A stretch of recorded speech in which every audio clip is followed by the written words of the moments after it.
Welcome. You're listening and watching to the next episode of Whistlekick Martial Arts Radio. And I broke Craig and Nick before we even started. I love that. Surprised Craig you and had Nick some are. guests.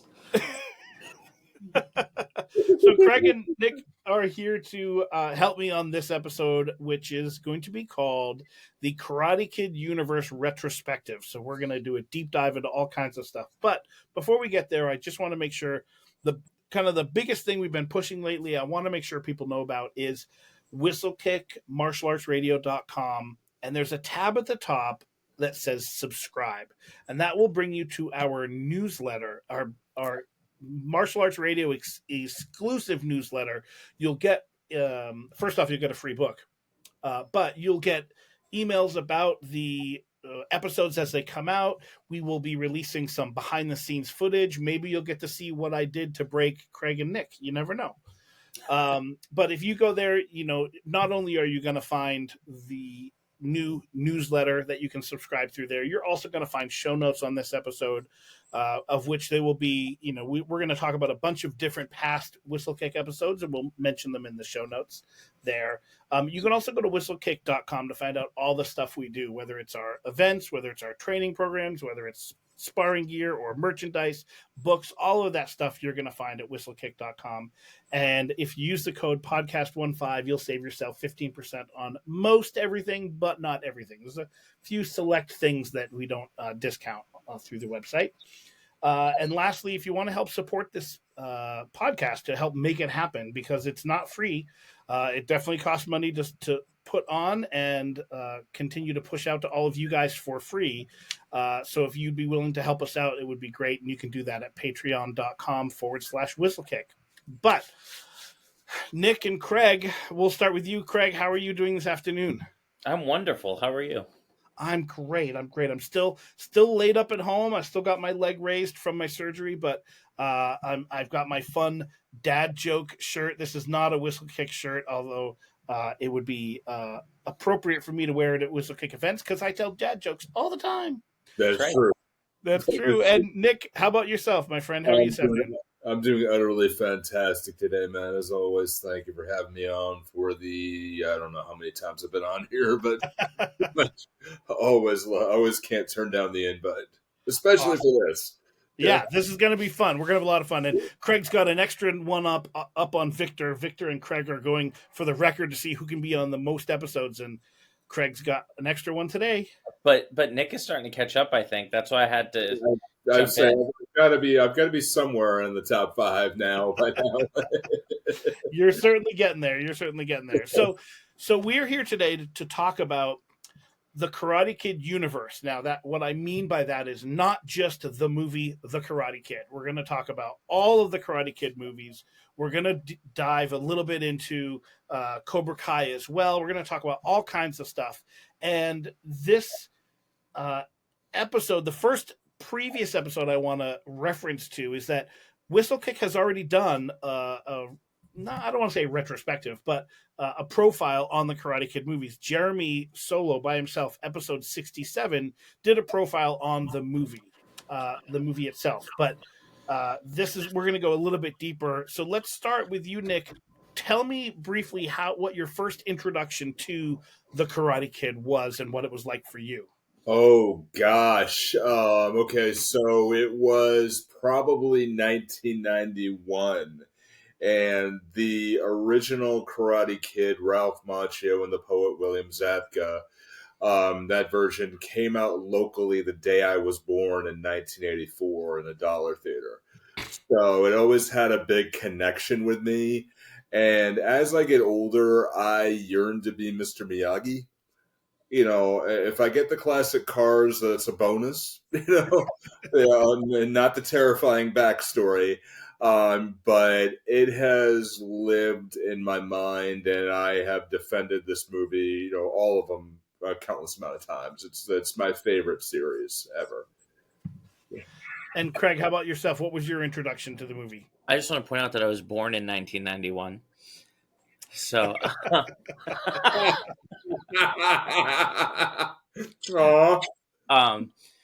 no, I remember watching these as a kid because I have older siblings, and my my brother is 14 years older than me, and when he was younger, he bore a striking resemblance to Ralph Macchio.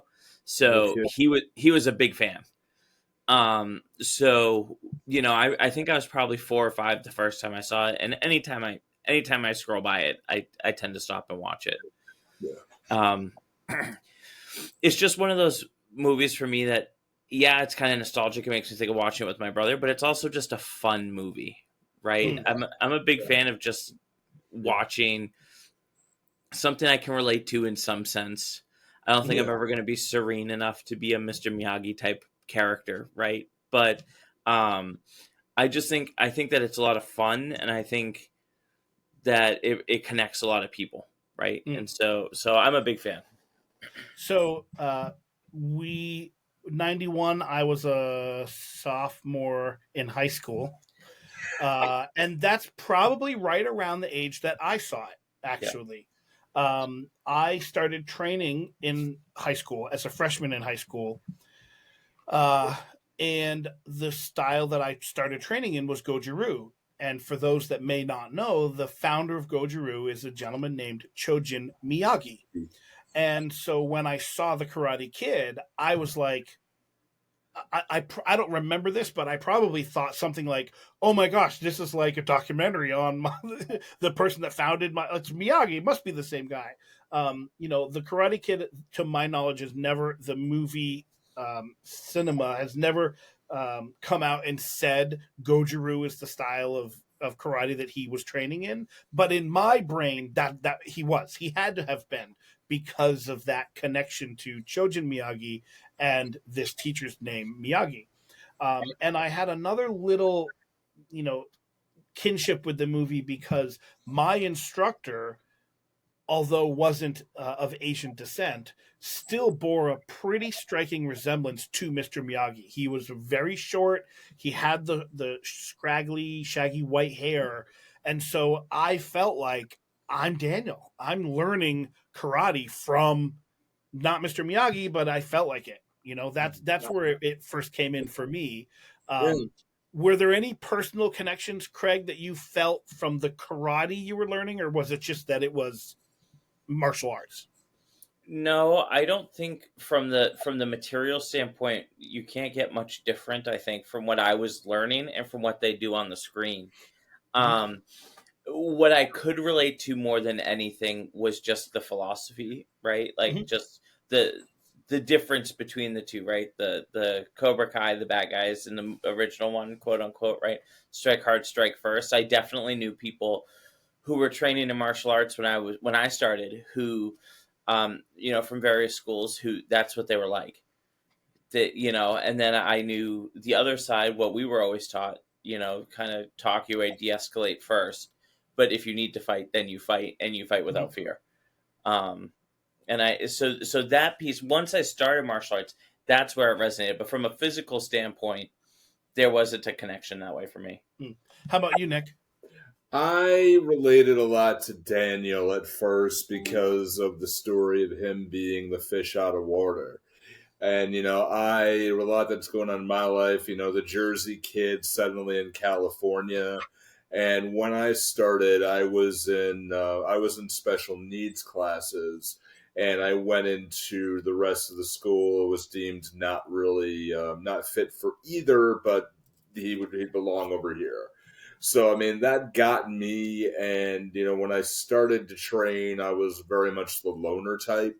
So it resonated with me. I don't have my school symbol around here, but that's also why my school symbol was a bonsai. It is a bonsai for that. Yeah. And I think, going off Craig, yes, there is the philosophy. And I mean, there was a school I was in at one point where it was opposite. Everybody else was Cobra Kai. Oh, we were Miyagi-Do. But then you also had to self-check and go, could we be Cobra Kai as well?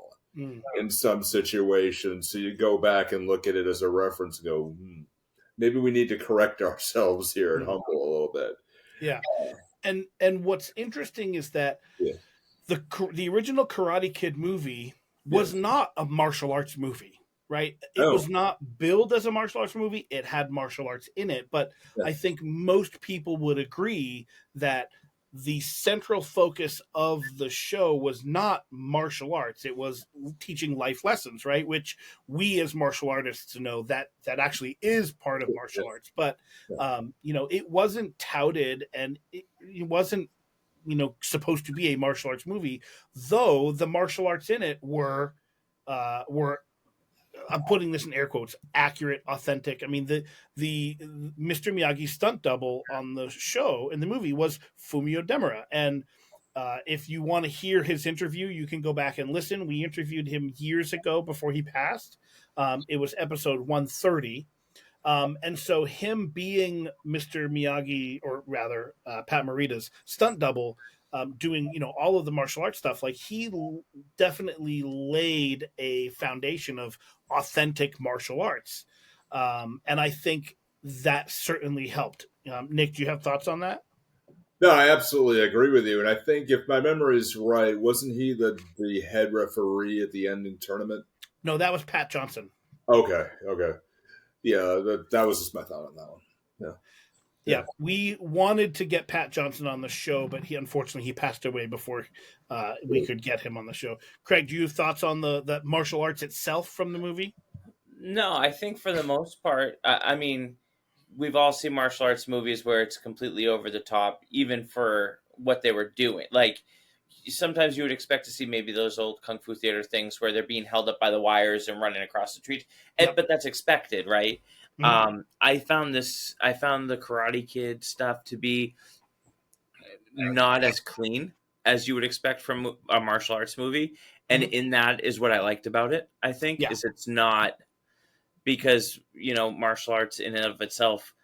One of my teacher always says either good martial arts either looks like silk or a bad car accident. It's one or the other, right? Like it's either.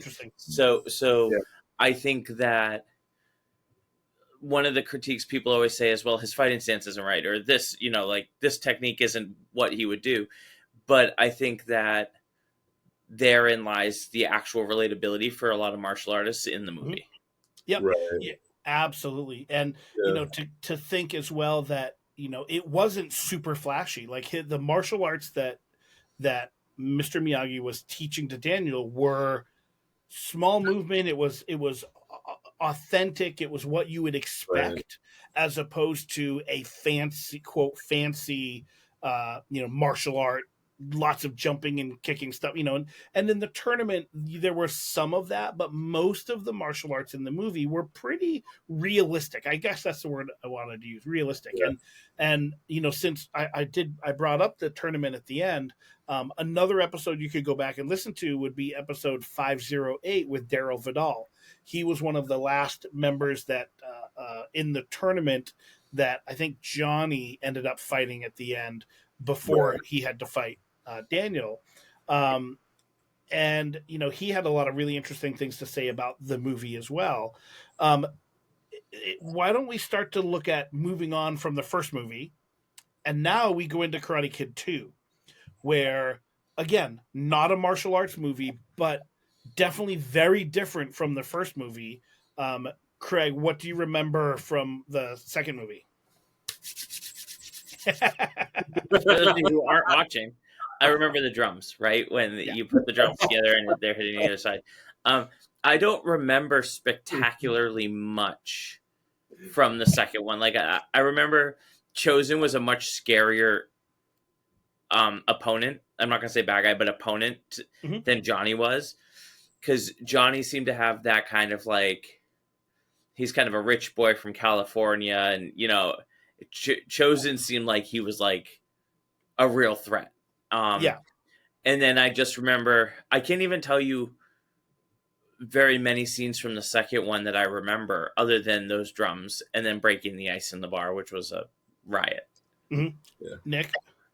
I think what I remember is a lot of it, so it's not a martial arts movie, but I remember the love story and the things, and like, I reflect more on 2 now that I'm older, where I have a sensei right now who's not doing so well, so it's like we're almost in the Sato role. And at that point where it just becomes, okay, what do I do now? And I think Miyagi's internal monologue which seemed to be expressed is, how do I carry this on?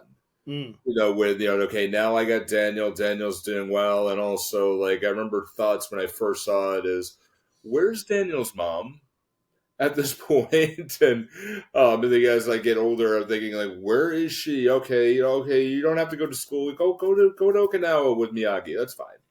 But I think it's like with the fighting and, Chosun's definitely scary. I agree with Craig completely. But it's just to add on to it, like the martial arts seemed real at this point. Like when it really started to sink in, like slightly after that, you have Mortal Kombat, Street Fighter, and other stuff. This seemed like stuff, especially for me, like I could see myself if I ever ended up in a fight, I might end up like that. Mm. And that's where I think it became like it cemented in for me. Of like, oh, this elevated the game, because martial arts movies are fun, but you can tell when something, I'm sure you guys feel the same way. I can tell when it's choreographed, and I couldn't tell that it was. I was obviously was, but I couldn't tell they were choreographed fights. Yeah. For me, the biggest thing that I remember from the second movie was, again, remember, I'm studying Goju-Ryu. This is Miyagi. He's going to Okinawa, where Goju-Ryu is from. For me, I saw it as a cultural movie. Like I learned whether it was accurate or not at the time. But for me, I felt like I'm learning so much about Okinawan culture that I loved the movie for that reason. Right. And there was a scene where Daniel comes into the Miyagi home dojo, and if memory serves, and audience, if I'm wrong, tell me. I'm okay with that. If memory serves, there was a picture of Chojin Miyagi in that dojo, and so again, it solidified for me. Oh, he's learning Goju-Ryu, and so am I. I'm like Daniel. Yeah. And I would agree wholeheartedly about Chozen, that Johnny was a bully, but Chosen was a villain. He was evil. Like the second movie definitely portrayed him as that. He snuck into the castle at the end of the movie to fight Daniel. He came swinging down on the lights, to beat up in front of everybody Daniel. So he definitely was a villain, kind of a bit evil, and it also solidified for me how supernatural in some ways Mr. Miyagi was. Sato tried for years and years and years to break this single basic tree trunk, and in the hurricane, he comes up, boom, got it. That was huge for me. So, anything else before we move on to Karate Kid 3? No, I got a lot of feelings on Karate Kid 3. Yeah. All right, well, let's go there. Go ahead. Karate Kid 3, go. Oh, Terry Silver's the best part of the Cobra Kai ever. Oh, man. He's the only person in any show, iteration, whatever, movie that I wanted to fight. Like, he had that smirk about him. He had that really ego to, like, there's a scene where he's like sitting in the bathtub talking about dumping nuclear waste into the ocean because it was cheaper to get rid of. Like, he just, in every deep level, it was clear he was the bad guy. Like, John Kreese is a one-dimensional bad guy. He's a bully teaching bullies. Sato, okay, there's a revenge, there's a peace there, there's a history between him and Miyagi. Terry Silver's just a bad dude just to be a bad dude. Right. That and his hair and his silk gi top were equally shiny, which was annoying. Right? Yep. But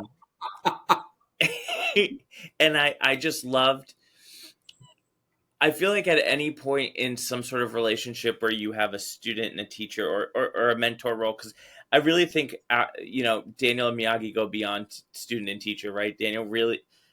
Miyagi was really his dad, and to Nick's point, that's kind of what Daniel's mom leaned into. Like, Daniel's found this male role model who is, and this male role model is guiding her son in such a positive way and empowering him in such a positive way that she allows it to happen. But I think what's really interesting is at some point along that way, the younger person being mentored always thinks that they know better. Hmm. Right. Right. And I appreciated that in the third iteration, because there's also, if my memory's right, it's like a year between the two. Like it's not like between all three movies. It's not like years and years. Yeah. And so I think that it's really interesting that they delve into that a little bit. I think that that's just, it's a valuable thing to explore, right? Hmm. But yeah, Mike Barnes, Terry Silver, Snake, yeah, beat them all up. Yeah, and really quickly, Mike Barnes, played by Sean Kanan, episode 444. You can go back and listen to our episode that we did with him. But Nick, what your thoughts on episode 3? Sorry, Karate Kid 3. Actually, I agree with a lot of what Craig is saying there. I think Terry Silver, to me, has always been the ultimate villain. And I went to one school and then I went to another, and we had a teacher who had in the school who had some money and always kind of reminded me of Terry Silver.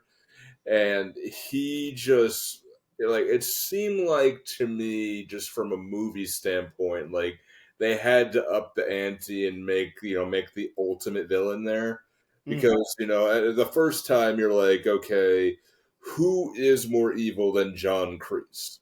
Somebody who you trust, who might be a little bit broken and then turns people and makes them do something. No, you got to Yeah. up the ante and say, okay, who is more evil? Somebody who has the money to do it. And they're like, you look and you go, oh my gosh. And, I kind of want to beat him up too. And then you find out, like, his mom has a job at a diner. And then I'm like, they moved across the country to a diner job? Well, like Joe's Flap Shack must be really cool.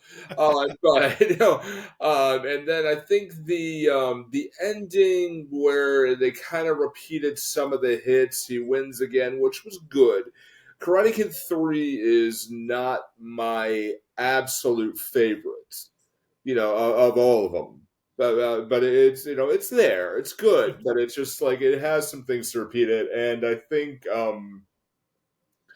when we get into the Cobra Kai series, there's a little more thoughts to it. But I really think that, when you start looking into the little things with Cobra Kai, where you say we have a little bit of everybody else is kind of cool. But one thing that always stuck with me was Pat Marotta's humor on this, where he, Daniel's got his guy. I don't remember who his girlfriend was at the Robin Lively. Yeah, played by Robin Lively. Yeah. Gotcha. So, like, where they go up to the, like, he's got the bonsai shop and he's like, Mr. Miyagi, I want you to teach me how to sweep. He's like, okay. So you grab the broom and push this way. And then he's like, no, I'm going to Cobra Kai. And, like, he completely overacts that line.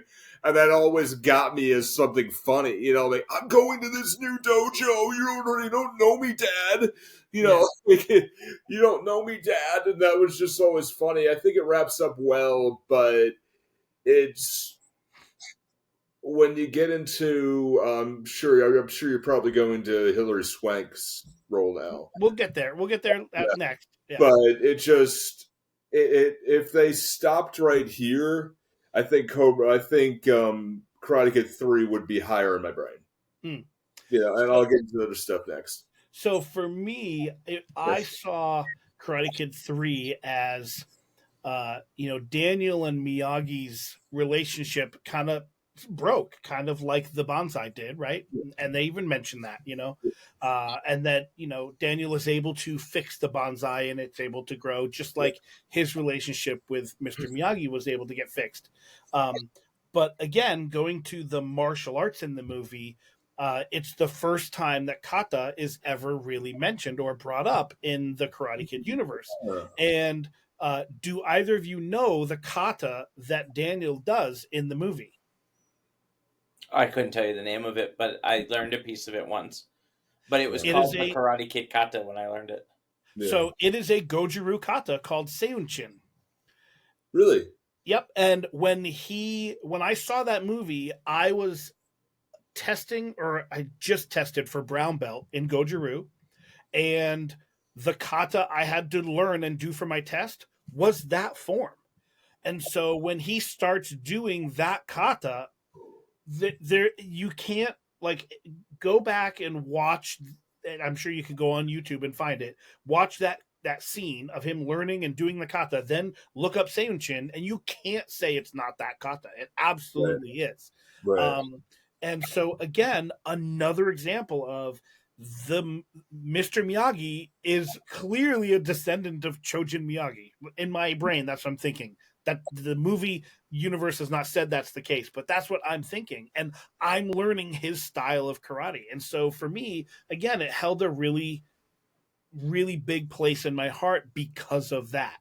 And I'm sure part of it is as well that I was learning the form at the same time, and I got to see, Yeah. one of my idols, Daniel LaRusso, doing this exact form, which was pretty cool.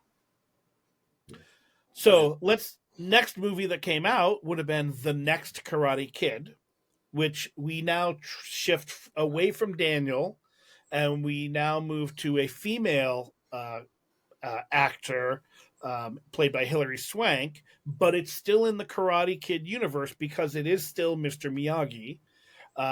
Nick, I know you have strong thoughts and feelings on this movie, so I'm going to throw it to you first. Okay, so it is in the Boston area, so I was really super intrigued by this. And when I saw this originally, I saw this one in the theater, so I was really happy to go see it. I was right about that age. I was a few belts up. I think I might have been a blue belt at that point.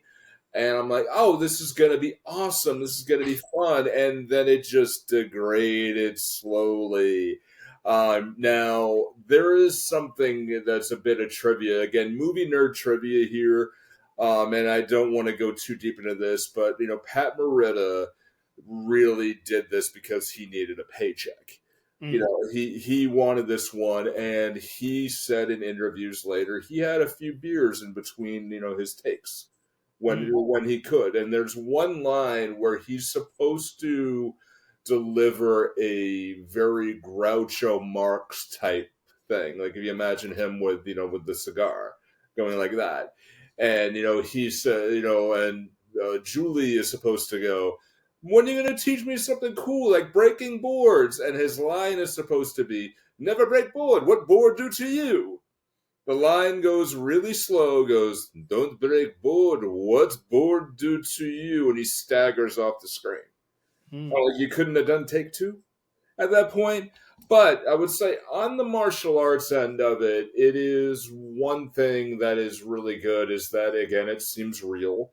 I think the villains were extremely overhyped. I mean, if you go to a school that has a security guard team, that on there, it just seemed a little unrealistic. I think Julie, right at that time, it was just before it was 95, so I would have been 10, 11 years old at the time. I was just before the angst teenage years for me. I think it was a little bit, but as I watched it later on in later years, like, okay, this isn't that bad. And you said it's a martial arts movie, but it's not a martial arts movie. It's a story of a teenage girl who's trying to figure out her life after her parents died. Yeah. And although I do think it does give one of the sweetest scenes for Miyagi is when he's teaching Julie how to dance. Yep. I was thinking the same thing. It starts doing the sweet thing because I did that once for a family member of mine, and then showed how to do it. I think he's doing the box waltz, and then doing that. I'm like, that is really sweet. And the ending line, don't fight unless you need it, but if you must fight, win, always stuck with me. I think it just to give it positives. It's not. I think it really should have been called Miyagi. And given the backstory that was alluded in the first movie, his wife died in the internment camps, and then he went out fighting and learned all that. And in your headcanon, it sounds awesome, Andrew. So I kind of want to see that. you know. Yep, And yep. I think that's in talks right now that Cobra Kai's ended, to do something I don't like know. that. But I think it would have been much stronger if it just focused on Miyagi personally. Yeah. Yeah. Craig, your introduction or your thoughts on Karate Kid 4, as it's often called, but it really was the next Karate Kid?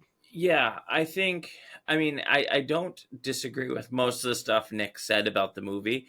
That being said, I have this thing. I'm able to shut my brain off when I watch a movie and just enjoy Mr. Miyagi, right? Or just enjoy something. So, um, I still, I don't, if I want to watch a Karate Kid movie, that's probably not the one I'm going to choose to put on, but if it's on, I'd watch it, right? Yeah. I think to me, the best thing about that movie is you have Daniel in the first three, who is, you could say one of his flaws is he cares too much, right?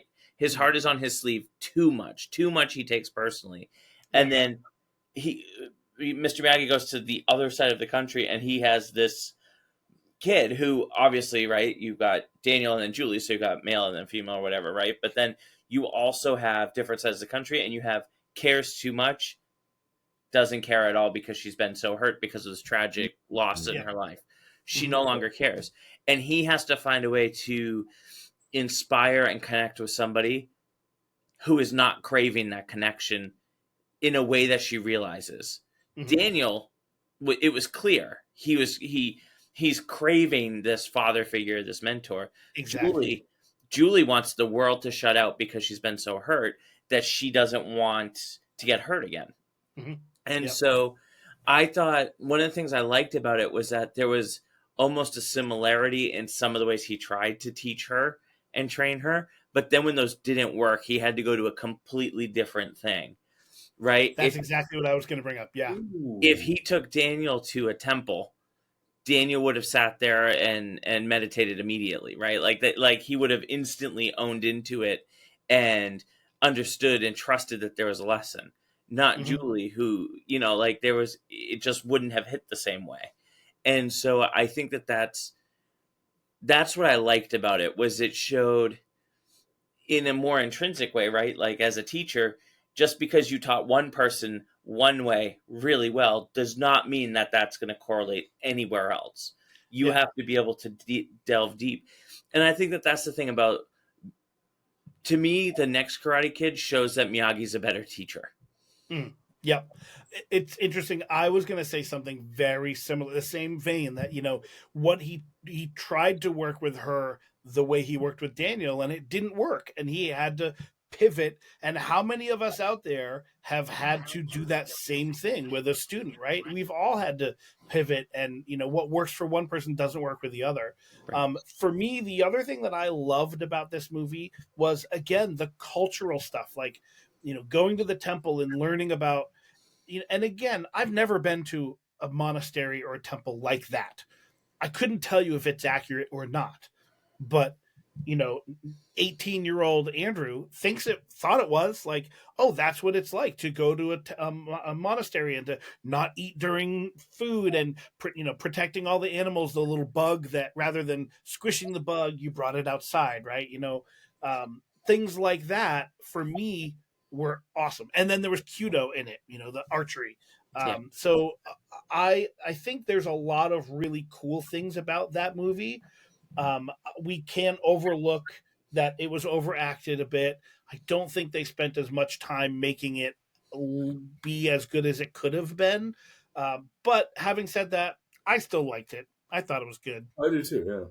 Yeah. Yeah, So I also would say, I want to echo Nick. I did think that having a whole security squadron of like people the age of the students at the school was weird. Like that was just a weird way to build a Cobra Kai 2.0. But I thought Michael Ironsides was great. I thought he was the best actor in the movie. yeah, Yeah. Michael Ironsides was great. You're right, but that his school, in air quotes, Yeah, his martial arts school, was a bit over the top and yeah, unrealistic, right. Right. which that probably took it away from me a little bit, Yeah, yeah, So the next in the quote unquote series would have been the Karate Kid, called The Karate Kid, with Jaden Smith and Jackie Chan. Um, I will say that for me, I'll go first this time. For me, when it came out, I was excited, but I was prepared to be let down. Um, Partly because Pat Morita's role was iconic. And when you do a reboot or a remake, it's it's just so difficult to meet those expectations. And for people listening or watching, you might be wondering, well, why are we bothering to talk about this particular movie? Because it's not in the same universe, right? It's completely different. We will talk about it later, but there is another Karate Kid movie coming out which will have Jackie Chan and Ralph Macchio's character Daniel in the movie together, which means canonically this movie, The Karate Kid with Jaden Smith, is in the Karate Kid universe. My biggest problem with the movie was that he wasn't learning karate. It wasn't, for me, it wasn't Goju-Ryu. It wasn't any style of karate. To me, it looked like and felt like Kung Fu. And so I felt like they should have called the movie The Kung Fu Kid. So that lost me for quite a bit. Nick, do you have any thoughts on the movie? All right, so this particular movie is right now, my top movies rotate quite a bit. This is right at the top for me. Now, when it came out and was starting to get advertised, I was dead set against it. And I run another podcast, Movie Theater Time Machine. If you go to the episode where we reviewed this, I go deep into the story. But we had a family friend at the time and my wife. Our AC broke down in our house, and he convinced us to go see this movie, and he was going to pay for a ticket. So I was like, oh, fine. And then I went in there and drove, and I'm like muttering all the way through with clutching the wheel, and then got into the theater, and I absolutely was taken by this whole thing. And granted, yes, you're right. If you, from a movie standpoint, you have to call it Karate Kid because there are elements you got to take over, and there are things. But I think this was an excellent modern retelling of it because you have. And forgive me for saying this, but jerk teenager from New Jersey moves to Jerktown from California versus little kid who's trying to figure out life moving to China. And there are things taken back, like when he's on the plane, you have the dude, I'm from Detroit. That was because the producers wanted Pat Morita to have more of an Asian accent. He's a dude, I'm from Detroit. Mm. And, there are things there. I think Mr. Han was a very strong one, and I don't want to say it's a replacement of Miyagi. He kind of goes as a different version of it. Mhm. Which is really good is that he has his own way, and like I think Pat Morita as Miyagi having where his family died in an internment camp while he was fighting versus Mr. Han, Jackie Chan having his family die in a car accident. He can't remember why. He can't remember what we were fighting about and doing that. And I'm like, that you forget that Jackie Chan can do drama. Mm. And Yeah. there are little things, and yes, it did feel like kung fu, and you're absolutely correct. But at that time when that movie came out, I lost my dojo briefly. And I was kind of swearing off. I don't think martial arts is for me anymore, but it reminded me that I still can play a part in it because of the line when he says, everything is kung fu. It lives in how we take off the jacket, how we put on the jacket, how we treat people. And I thought, I'm like, there, and then like, wait, it's more than kicks and punches. It's Yeah. more than this. It's the philosophy he's talking about. I started bawling right in the theater that I'm like, oh my God, he's talking the truth. My wife is turned into a friend of mine going, he's crying. And then some mom handed me some tissues, and that was really sweet. And it just like I was ugly crying, like somebody is watching the Titanic. But I think this is there's a lot more modern realism, and it puts you into a point where, we may not be Daniel LaRusso where we have this, but we could be Dre Parker.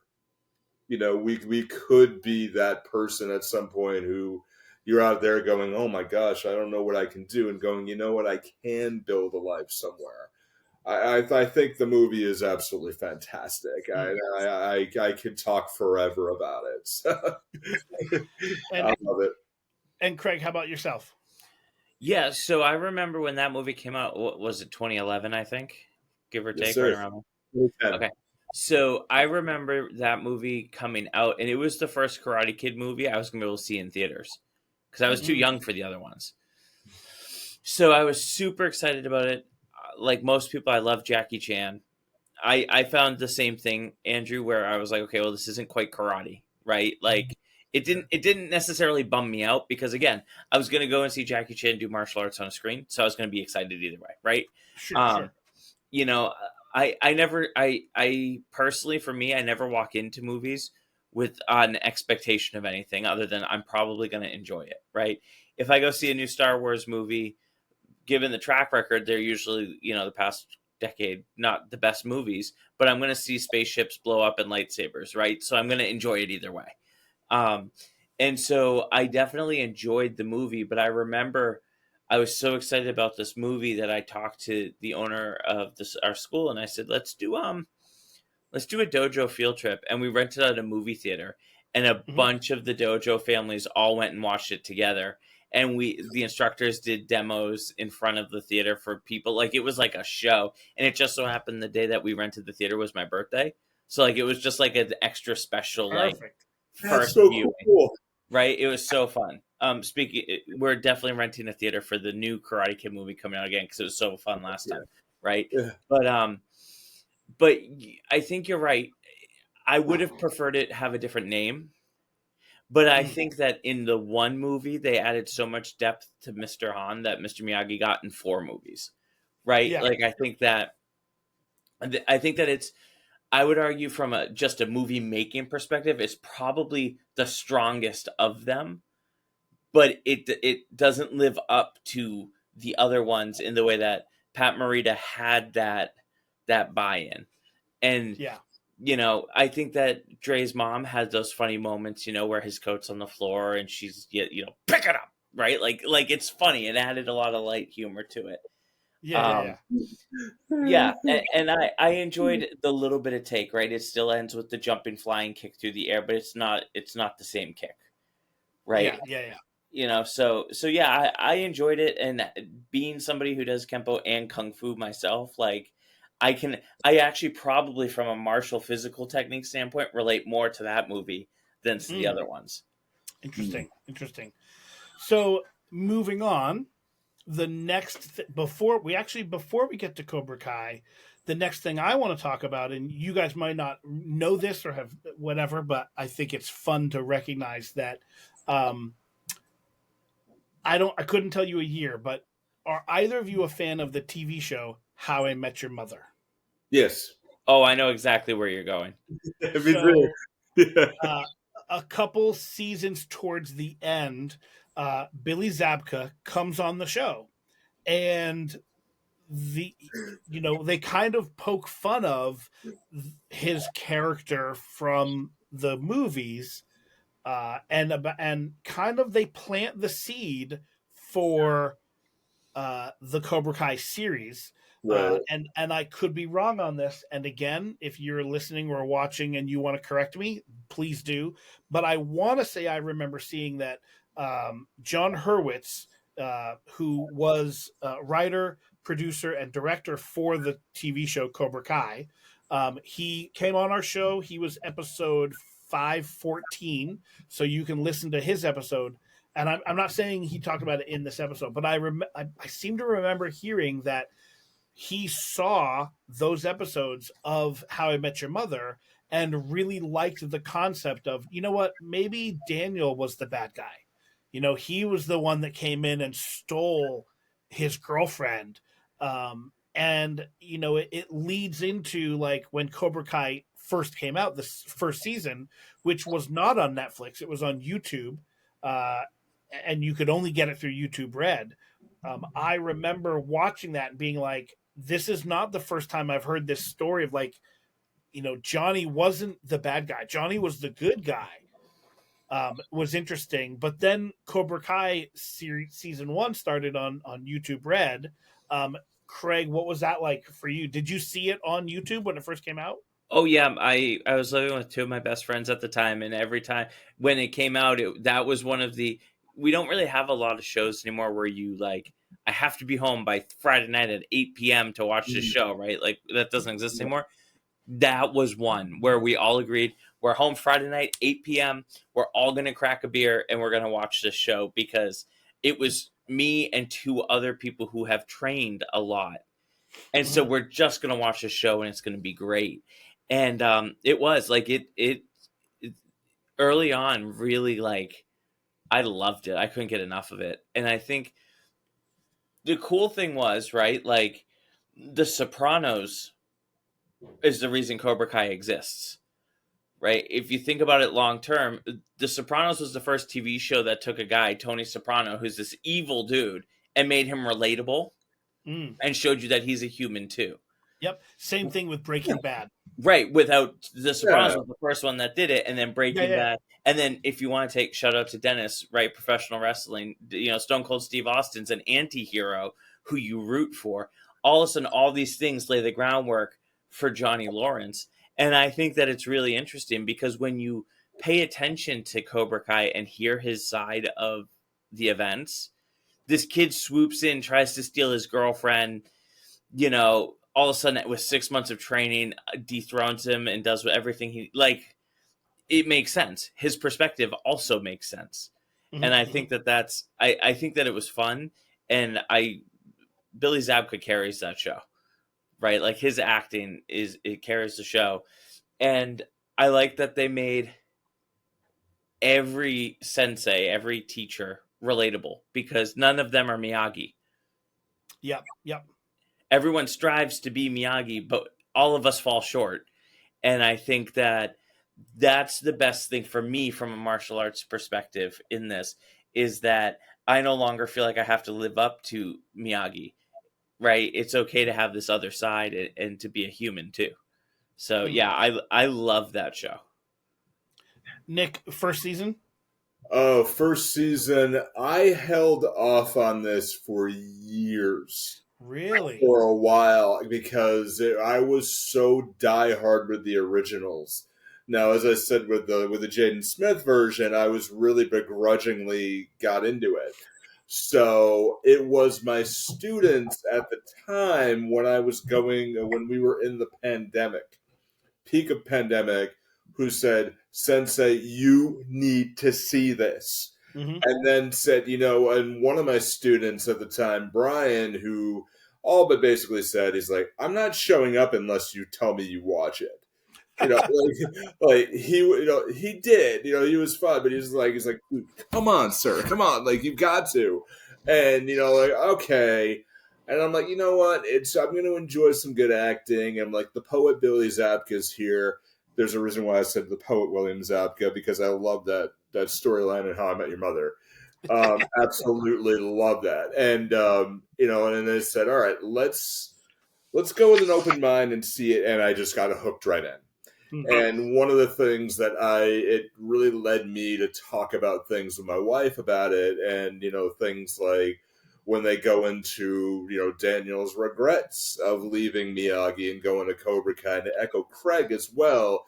It also led for me because I started talking, to my old sensei Eric Gifford about it. We hadn't spoken in a number of years, and it led us to talk again, and then also led me to believe, as I started growing with students again and teaching and doing and crafting the new version of my version of my art Chasen Do, which was created by Sensei Gifford and then passed to me, that I didn't need to do his version of it. I needed to be me, and I needed to be my own sensei, and that really woke me up. And there's beautiful homages, and you could tell John Hurts and others who were really big fans clearly did it right. But I also know that since Jaden Smith aged out, this spawned Cobra Kai to come in. Yeah. Aged out because they were going to do Karate Kid, the next Karate Kid 2, and then do other versions of that. But like, where would they take that story? And I think also what it shows is, as martial arts goes, everybody can have a second chance. Yeah. Because with Johnny Lawrence still living. I mean, the very first scene that you see him, when they see that, you see the kick to the jaw. That like it shows, yes, that was an illegal kick. LaRusso got it, but showing his perspective, they're like, all right, and just because something is the way it is, the original movies does not mean it can grow from there. It can't grow from there. You know what I mean? Yeah. So, like, when you say that, they say, all right, then translate to myself as a teacher, just because Cha Sun-do had these elements here, back in the 90s and 2000s, and then when I started teaching, does not mean I cannot change, or I could do other things. So, for me, season 1 came out on YouTube. I'm sure, like so many other people, I signed up for YouTube Red just for the free trial for the month. Yeah. Watched all of Cobra Kai and then didn't renew my subscription like so many other people. But I, to this day, stand behind. I think season 1 of Cobra Kai is some of the best television ever produced. In terms of character development and in terms of acting, it was phenomenal. And I don't want to go through Cobra Kai talking about every single season. Like we're talking about season 1 here for a second, but then we'll be just a little more general. But I think it did such an amazing job of portraying each character as having their own flaws and their own characteristics and being a well fleshed out character in a way that most shows can't do, which I think is pretty amazing.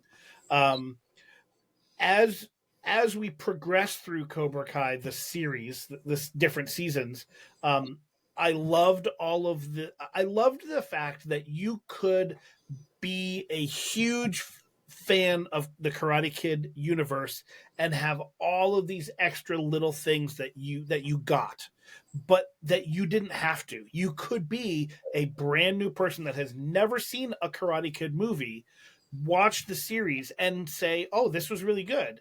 Now, those of us that knew the other movies, we got more out of it, but that doesn't mean that it wasn't enjoyable for other people. I think the John Hurwitz and the others did an amazing job of that you could be a non-viewer of anything else and just watch season 1 and enjoy it and be able to follow what is going on, which I think was pretty impressive.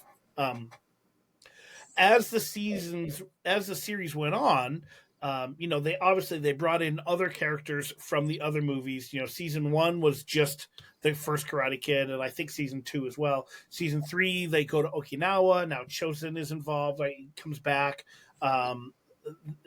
The female lead, whose name eludes me from the second movie, but she's Kumiko. in it. Yeah, Kumiko. I was trying to think of her actress's name, but she comes in. Sean Kanan comes in and comes back as his character Mike Barnes, the bad boy of karate. Obviously Terry Silver, John Creed, like all these people come back, which is awesome.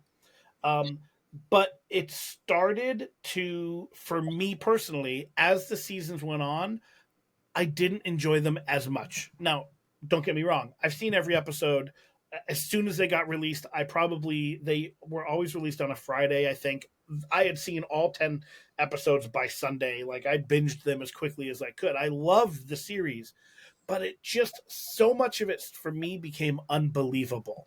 Why did the police not get involved when all of this stuff happened? And one of the things that as a martial artist is talked about a lot, is how long it takes to get a black belt. And I'm not here to debate that, but most people would raise an eyebrow at getting a black belt in 6 months. Not to say it can't be done, but most people would raise an eyebrow at that.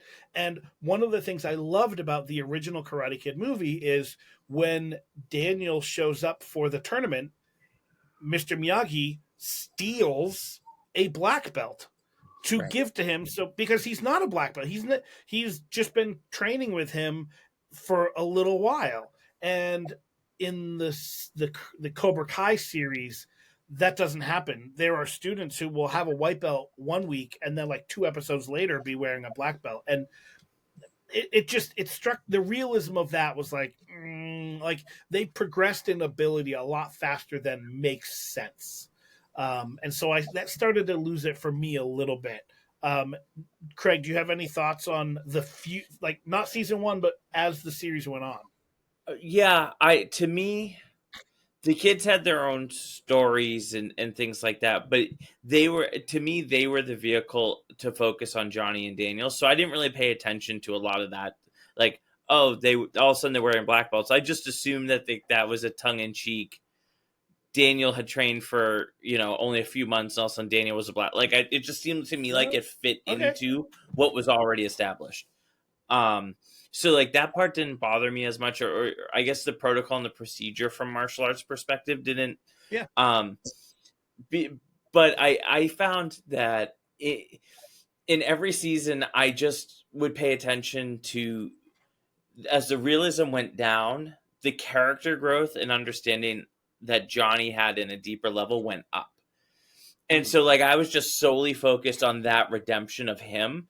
And I wasn't focused on many other things. But I will tell you, I'm pretty sure I watched season 4, 5, and 6 by myself because my wife was like, how many more reasons can they find to cripple a kid on a stairwell? Right? Like how many, like she would just say, she's like, all right, at some point they're just trying to find reasons to fight each other. And for me, how many times have maybe not physical conflict, but how many times have I seen in social circles conflict become manufactured because of a misunderstanding?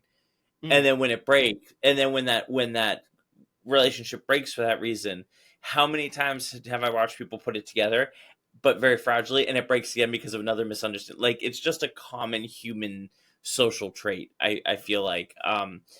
And so I pretty much watched that show locked into what ridiculous marketing tactic was Johnny Lawrence going to do, right? Like what silly things was he going to say that you just aren't supposed to say?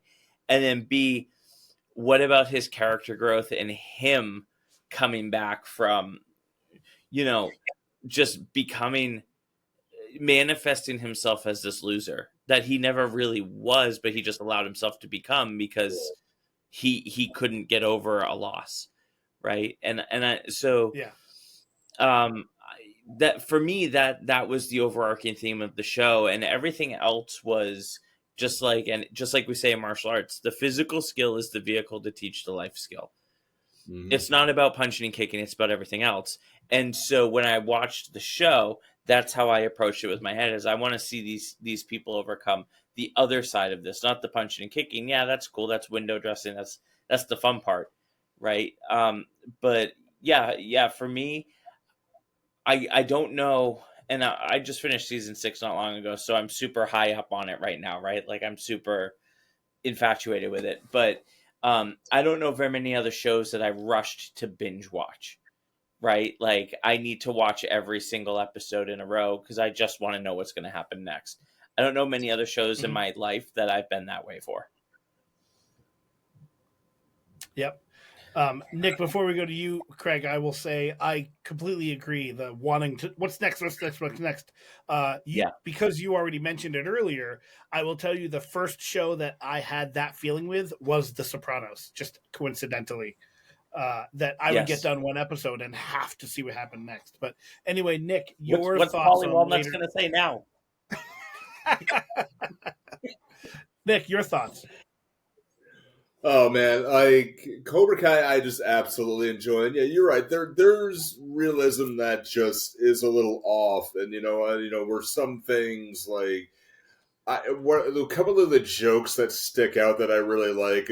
Daniel's trying to do Miyagi Do and teach for free, and he has kids show up, and they're like, "Okay, yeah, start, pay my fines." He's like, I knew you just wanted free labor. I'm going over to Cobra Kai. I'm Yeah. like, that was a really funny break, and and then I think the kids. I agree with Craig that the vehicle is really it's Johnny Lawrence getting better, which we all need that time that we get better, and that's really good. However, I think the kids bring a very fresh perspective because when as I said before, Karate Kid 1 came out the day I was born in a cheap theater around here. So that's always solidified here. But when I started getting into martial arts, it was Ninja Turtles. Yeah. That kind of brought the vehicle in. But it's like these things, even though they're not realistic to a degree, like Allie Mills coming in and trying to settle a 30-year-old feud, or like when are you going to have your ex-girlfriend from high school settle an argument and when you're all in your 50s now? Yeah. Exactly. Like that's definitely, that's turning a fan service to us, the nerds who Yep. know it. But the thing is, and echoing Craig, karate is not just kicks and punches, it's everything else as well. So it leads to the conversation, and it leads to things like Daniel and his new students. He's explaining his regrets that he left Miyagi and went to Cobra Kai, but then had to deal with that. So, and we've all had stuff in our past that have affected our future decisions in the negative way, but then, turning and spinning new lessons a different way in order to help. But I think also where we've, and I'm not speaking for you guys, but I know for myself and I know others who have done it, where we've unfortunately held grudges and it's prevented growth. And it also goes internal. And overall, it's a great show. I lost a ton of sleep when I think it was the third or fourth season came out.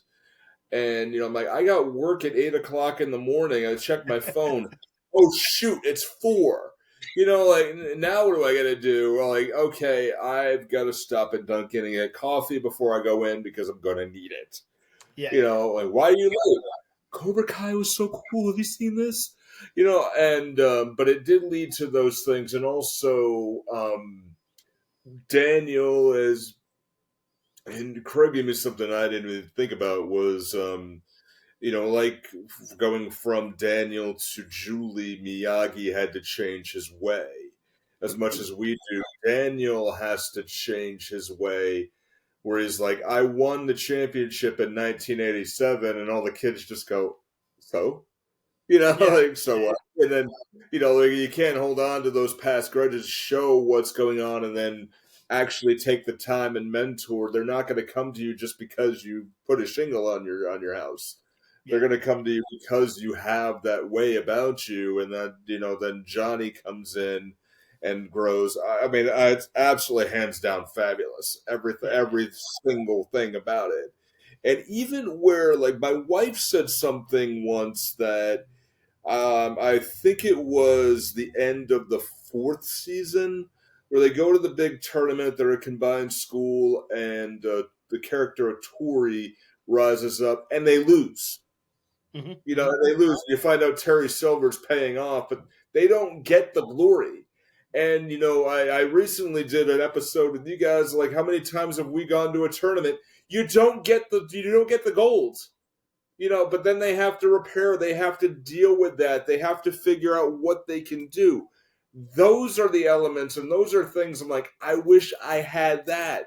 Yeah, granted, Ninja Turtles was really cool, but I wish I had that to fall back on and show that art to say, okay, yeah, I can deal with that when I was an underbelt.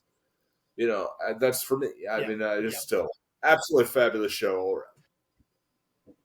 Absolutely.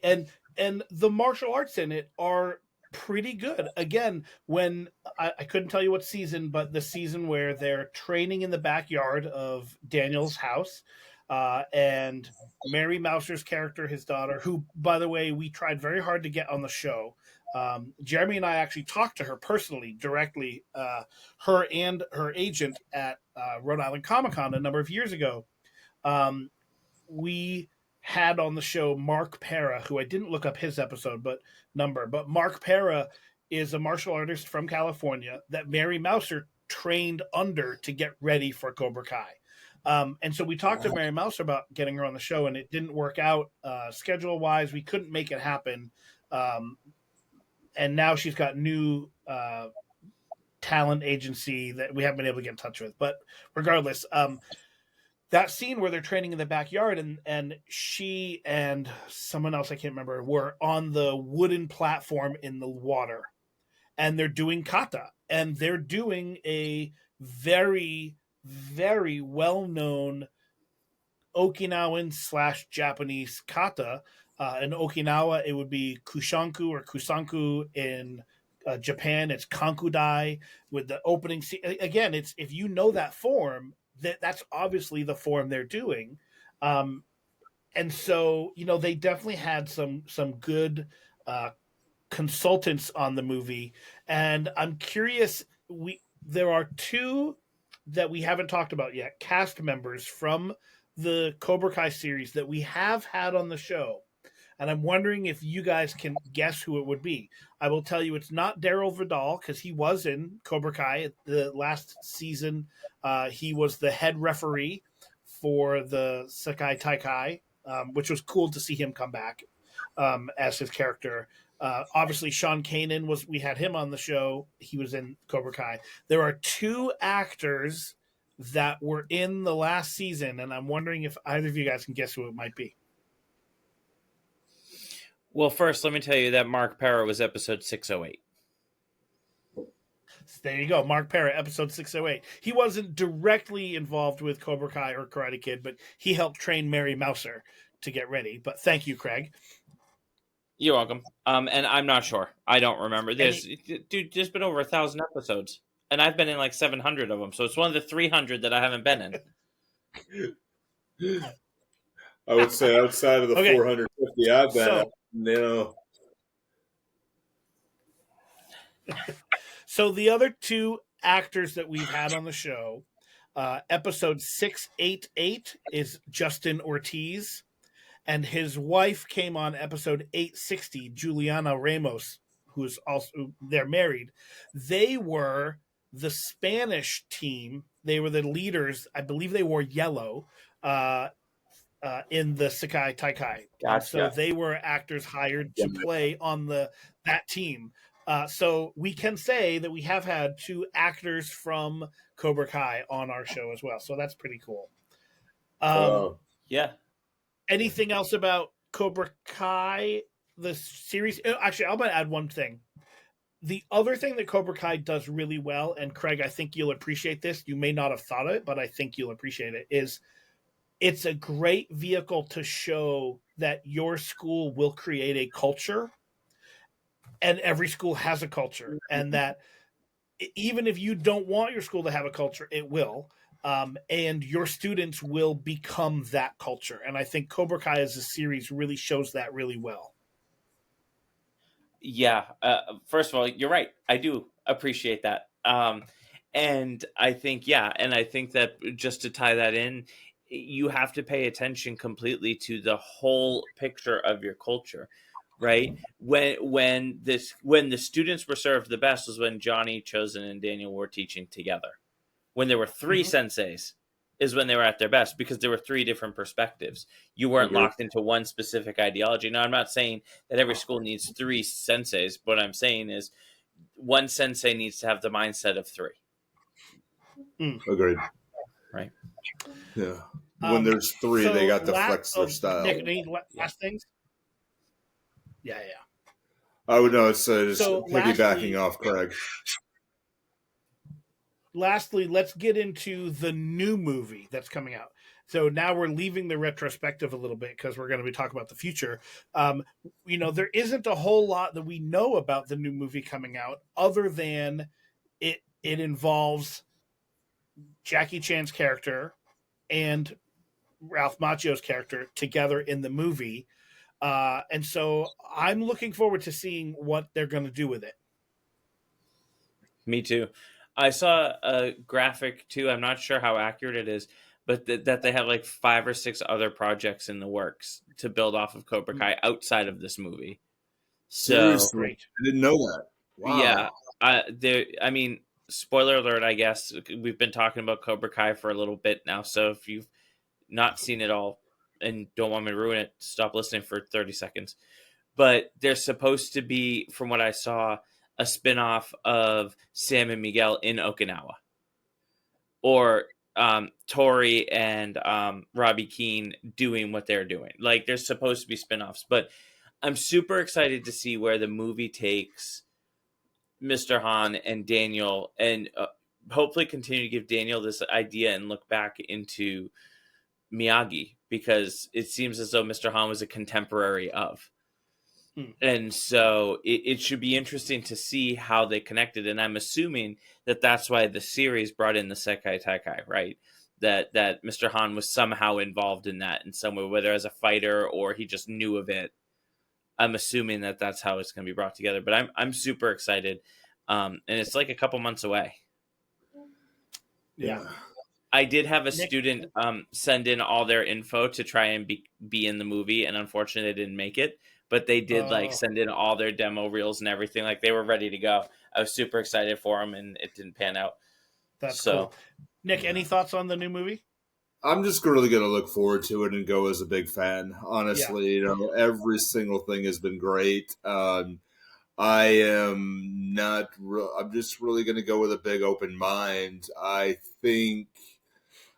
I hope what happens is it does become a vehicle to do more things.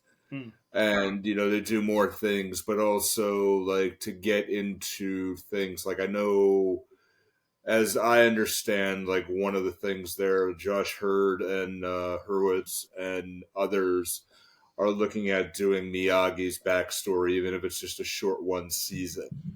Yeah. I think that would be a very good thing and explore more and more. And I think Ralph Macchio said in an interview, I'm paraphrasing a bit, that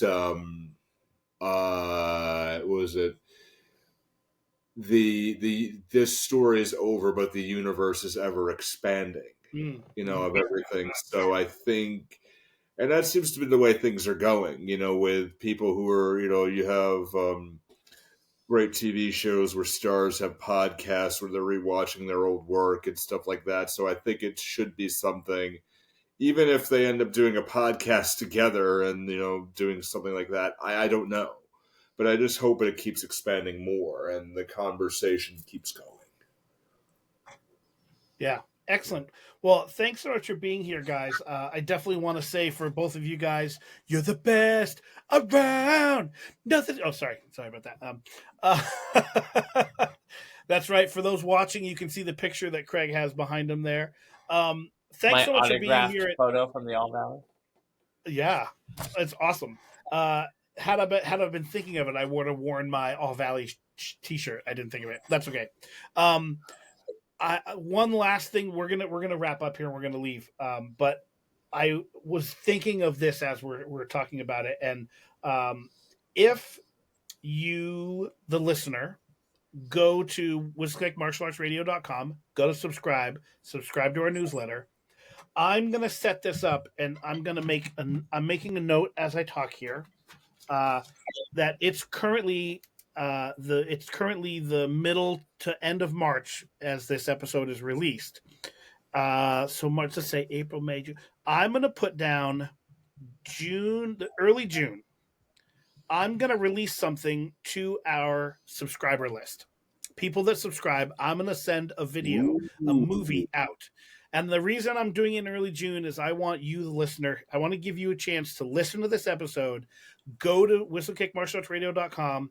Hit the subscribe button, and I'm going to send you a video sometime early June, and I'm going to tell you what it is.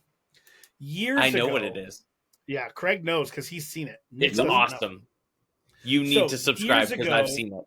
I and some friends got involved in a film festival, and it was it was a very simple concept.